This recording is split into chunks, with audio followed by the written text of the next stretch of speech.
First, you just want to catch fish. Then you want to catch big fish.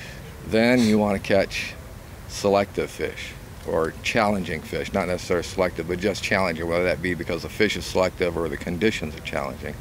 And then Joan Wolfe added a fourth one, and that was you get to a stage where you just want to fish. And that's where I'm at now. I mean, for a long time, I was really into steelhead, long time, because they were super challenging. But now I'm at a point where I just want to catch fish, but it has to be on a double-hander. Like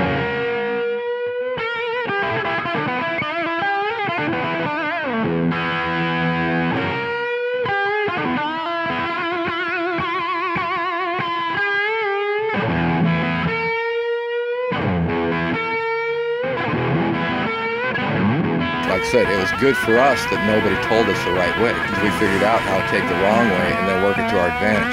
And at the same time, what we then figured out also was that as the lines got shorter, that using what we call a sustained anchor got better and better and better. Because back then we used both touch and go and the waterborne anchor. But after the lines started getting shorter, and we made them shorter and shorter and shorter, we figured out that the sustained anchor, lots of water contact, is what worked best. From there, lots of circumstances of fate and lots of mistakes, over time it evolved into a casting system. What I tell people on how to grip the rod is just relax. However your arms fall naturally at your side, that's the distance you want your hands apart on the rod. Now then, that's in general. You may find that you may have to go wider or closer, but the thing to keep in mind is the wider you grip, the more power you develop on your casting stroke, but the less speed that the rod tip has. The closer together that you grip, the faster that rod tip will turn over, but the less actual power that you have on it. But for most people, like I said, just the natural, whatever, your arms relax at your side. This bottom hand is the strong grip. This top hand is a light grip. This is to get your bottom hand more involved in the casting stroke. So this is a strong side cast for me right there. The one thing I do change, and it helps a lot of people to try this, is if I were to do a cast off this side, my weak side, because I'm going to cast off my left side, in that case it helps some people to widen the grip a little to get a little more power into the casting stroke. So when I go off that side, I go and I widen it out just a little bit like that. And then I can come around and cast.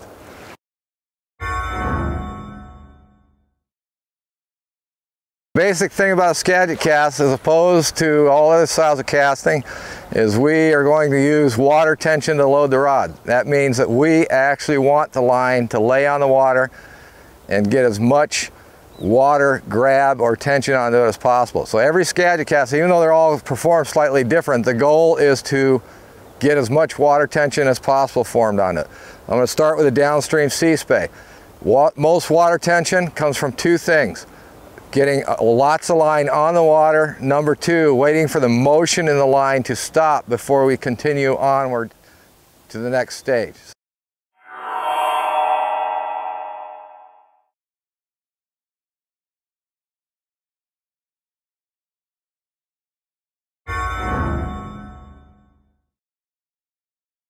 So the downstream C is this. The entire line is on the water. Wait a second for motion to stop and then come around and make the cast. So that's slow motion and doesn't work quite so well. In real time, stop 1001, now come around, cast. So once again, downstream C-spay, focus is to get lots of line on the water, as much water tension as possible. Full line, motion stops. Now I can go into the sweep and make the cast.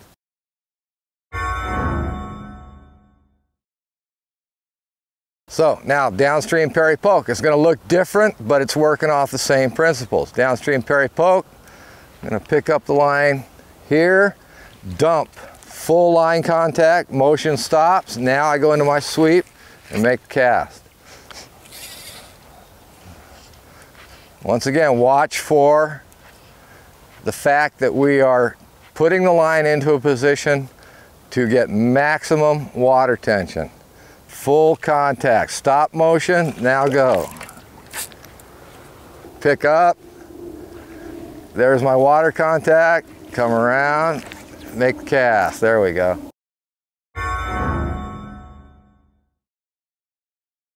Basically all you're looking at, notice, I'll do the C-spay here, is once again full long line contact. Now when water tension grabs that, as I pull the line around, it's not going to work in slow motion too well here. So I pick up, line lays here, give it a second for water tension to grab. Now when I pull the rod against the grain of the line, the water tension wants to prevent the line from being picked up, which causes the rod to bend. Therefore, we are forming load here. The rod is fully loaded, and what we do is just turn the rod over. It's fully loaded, and turn it over into the direction we want the cast to go.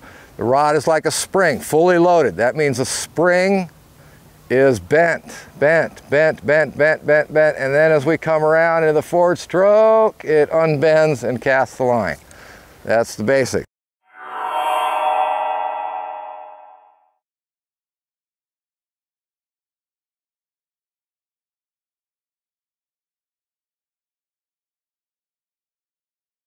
Load is right there. So the key, I don't want to put the fly on the bank anymore, is everything is very smooth and deliberate. Let's do the C-spay. The sweep, smooth and deliberate. Smooth, not smooth. It starts instantaneously and then maintains a very steady, smooth speed all around. We don't want to start slow and accelerate. It's instant start, then maintain speed, just enough speed to keep the rod bent all the way the rest of the way around. The C-spay is the easiest one to see this on, so let's do that again. Instant start and then smooth speed all the way around.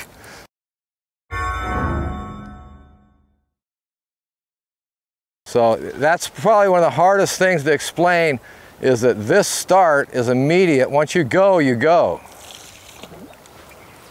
So do you see? It starts, but then I do not continue to accelerate. It's just one steady speed through the rest of the sweep. So the instant start gets your load, and then you just maintain that speed. That transfers the load all the way around into your casting position. And it's got to be steady. Any little hesitations, every time you hesitate, that's unloading the rod, or any dips and rises. It's unloading the rod. That's one plane. There are no rises like this. There are no dips. It's a flat plane.